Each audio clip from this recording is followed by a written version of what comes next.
Hello, this is Attorney Ackland Mercy, and this is your Mercy Moment.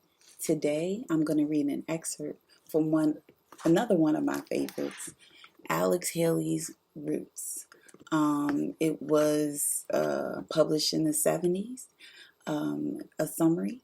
Roots is based on the facts of Alex Haley's ancestries and the sixth generation of people, slaves and freedmen, farmers and lawyers, an architect, a teacher, and one acclaimed author, descended from Kunta Kinte. This is Alex Haley's Roots. This is dedicated to Dreasjon Reed. Alex Haley's Roots, Chapter 7. From about the time Kizzy had been born, both Kunta and the fiddler had returned to the plantations now and then with news about some island across the big water called Haiti, where it was said that around 36,000 mostly French whites were outnumbered by about 500,000 blacks who had been brought there on ships from Africa to slave on huge plantations growing sugarcane, coffee, indigo, and cocoa. One night, Belle said she had heard Massa Waller telling his dinner guests that reportedly Haiti's rich class of whites lived like kings, while snubbing the many poor whites who couldn't afford slaves of their own. Imagine that. Who'd ever heard such a thing?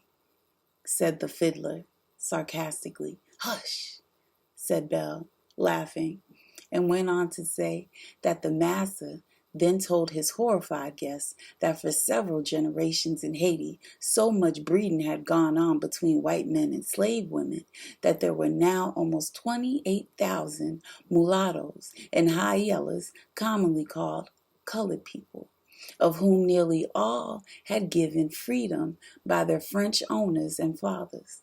According to one of the other guests, said Belle, these colored people invariably sought yet lighter complexion mates, with their goal being children of entirely white appearance, and those who remained visibly mulatto would bribe officials for documents declaring that their forefathers had been Indians or Spanish or anything but Africans.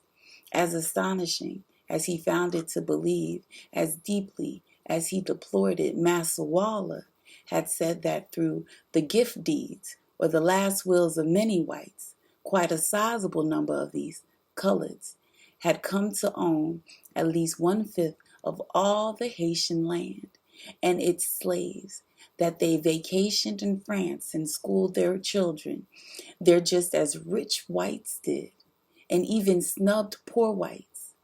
Belle's audience was as delighted to hear that as the masses had been scandalized. You won't laugh out the other sides of your mouth, the fiddler interrupted, when you hears what I heard some of them rich masters talking about at one of them society cotillions I played at a while back.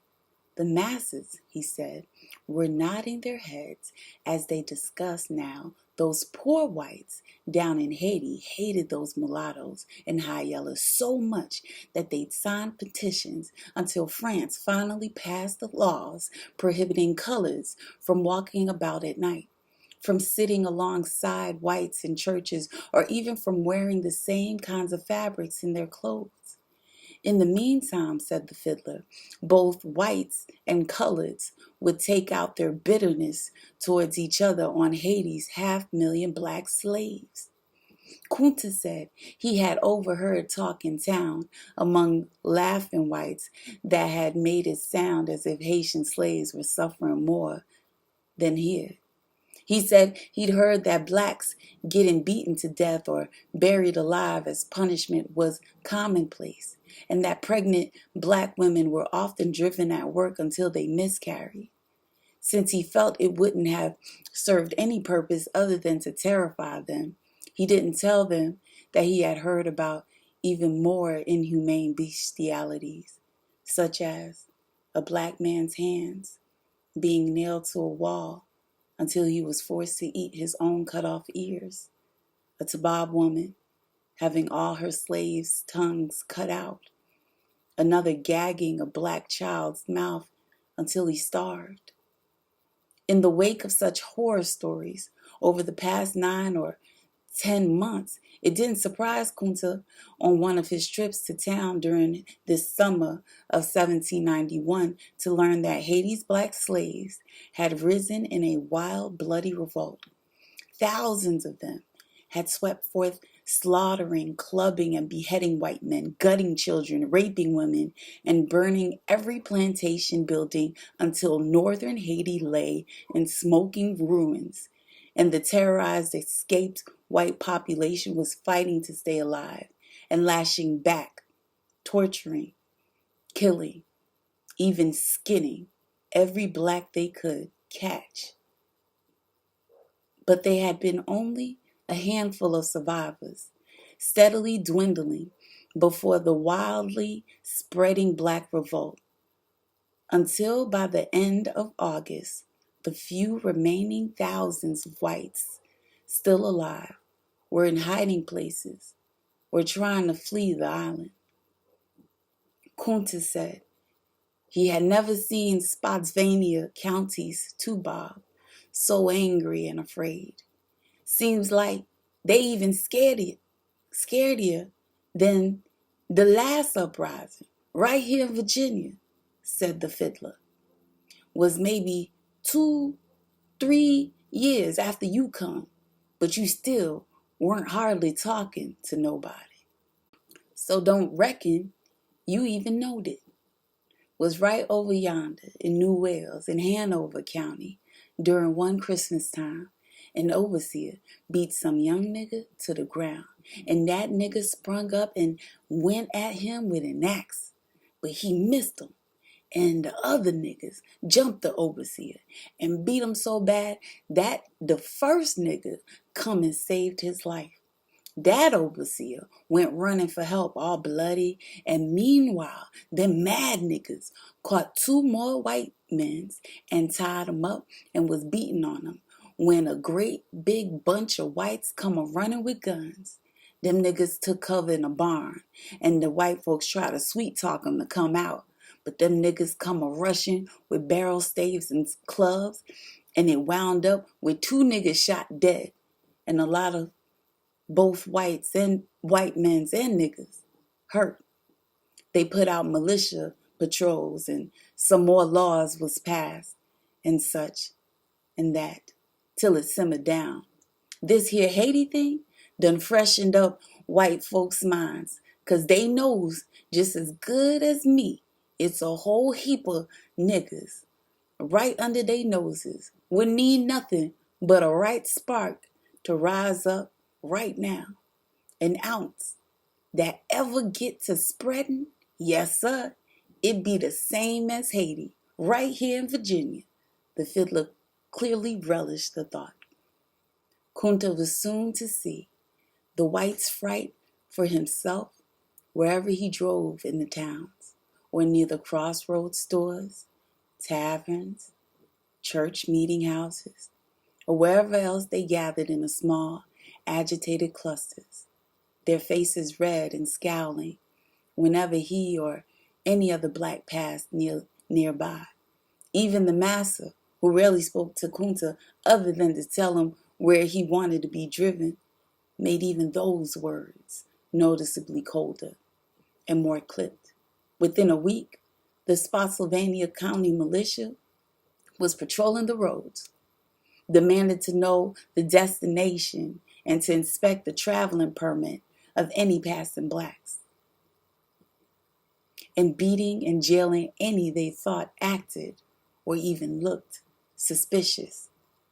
At a meeting of the area's masses, the soon approaching big annual harvest frolic for slaves was canceled, along with all other black gatherings beyond home plantations, and even any home slave road dancing or prayer meetings were to be watched by an overseer or some other white. When Master told me that, I told him me and Aunt Suki and Sister Mandy gets on our knees and prays to Jesus together every Sunday and any other chance we gets. But he ain't say nothing about watching us, so we gonna keep right on praying, Belle told the others on Slave Row. Alone at home with Kunta and Kizzy for the next several nights. In search of the latest news, Belle spelled her way through several newspapers the master thought he had discarded. It took her the better part of an hour on one big story before she could tell them some kind of Bill o' Rights done got. Belle hesitated and drew a deep breath. Well, it done got ratified or something other. But there were far more reports about recent events in Haiti, most of which they'd already heard through the slave grapevine. The gist of most of them, she said, was that the Haitian slaves' revolt could easily spread foolhardy notions among black malcontents in this country, that extreme restrictions and harsh punishments should be imposed. As she folded up the papers and put them away, Belle said, look like to me, ain't much more they can do against us, lest it's just chain us all up, I reckon. Over the next month or two, however, news of further developments in Haiti slowly ebbed, and with it came a gradual easing of tensions and a lightening of restrictions throughout the South. The harvest season had begun, and whites were congratulating one another on the bumper cotton crop and the record prices they were getting for it.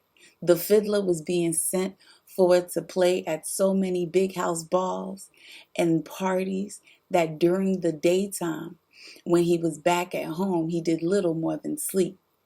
Looked like them masters making so much cotton money, they just gonna dance themselves to death, he told Kunta. It wasn't long, however, until the white folks had something to be unhappy about again. On his visits to the county seat with masses, Kunta began to hear angry talk of increasing numbers of anti-slavery societies, organized by traitors to the white race, not only in the North, but also in the South. Highly dubious, he told Belle what he had heard, and she said she'd been reading the same thing in Massa's newspapers, which attributed to their recent and rapid growth in Haiti's black revolt. Keeps trying to tell you it's some good white folks, she exclaimed. Facts of the matter, I've heard a whole heap of them was against the first ships ever bringing any of y'all African niggas here. Kunta wondered where on earth Belle thought her own grandparents had come from, but she was so wound up that he let it pass. 'Cause anytime something like that be's in the paper, she went on, the masses get riled up, ranting and hollering about enemies of the country and such as that. But what's the important is the more white folks against slavery says what they thinks, then the more of them masses get to wondering in their secret heart, is they right or not? She stared at Kunta, especially them calling themselves Christian. She looked at him again, a slyness in her eyes. What you think me and Aunt Suki and Sister Mandy be talking about these Sundays? Master think we just singing and praying. I follows white folks close. Take them Quakers. They was against slaving even for that revolution. I means right here in Virginia, she went on. And plenty of them was masters owning a heap of niggas. But them preachers commenced to saying niggas was human beings with rights to be free like anybody else, and you remember some Quakers masters started letting they niggas loose and even helping them get to the north? By now, it done got to where they Quakers that still keeping they niggas is being talked about by they rest. And I's heard if they still don't let them niggas go, they gonna get disowned by they church. Gone right today. Sure is, Bell exclaimed. And then Methodist is the next best. I's members, reading 10, 11 years back, Methodists called a great big meeting in Baltimore, and finally they agreed slaving was against God's laws and that anybody calling himself Christian wouldn't have it did to themselves. So it's mostly the Methodists and Quakers making church fuss to get laws to free niggas. Them Baptists and Presbyterians, white folks, that's what masses and all they wallers is. Well, they seems like to me just half-hearted. They's mostly worried about their own freedom to worship like they pleases, and then how they can keep a clear conscience and they niggas before. For all of Bell's talk of whites who were against slavery, even though she had read some of it in the master's own newspaper, Kunta had never once heard a Toubob opinion expressed that was not absolutely the opposite. And during the spring and summer of 1792, the masses shared his buggy with some of the biggest and richest masses, politicians, lawyers, and merchants in the state. Unless something else was more pressing, their ever-ready topic of conversation was the problems created for them by blacks. Whoever would successfully manage slaves, someone would always say, must first understand that their African past of living in jungles with animals gave them a natural inheritance of stupidity, laziness, and unclean habits, and that the Christian duty of those God had blessed with superiority was to teach these creatures some discipline. Morality and respect for work through example, of course, but also with laws and punishment as needed, although encouragement and rewards should certainly be given to those who proved deserving. Any laxity on the part of whites, the conversation always continued, would simply invite the kind of dishonesty, tricks, and cunning that came naturally to a lower species, and the bleedings of anti-slavery societies and others like them could come only from those particularly in the North, who had never owned any black ones themselves or tried to run a plantation with them.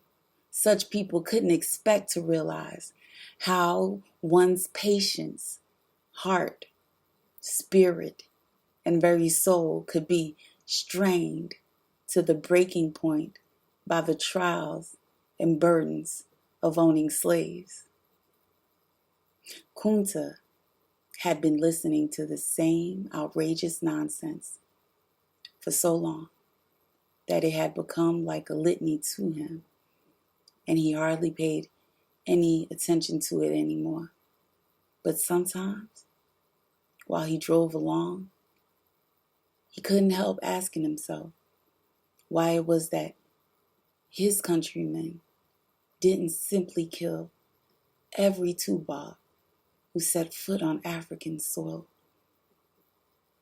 He was never able to give himself an answer that he was able to accept.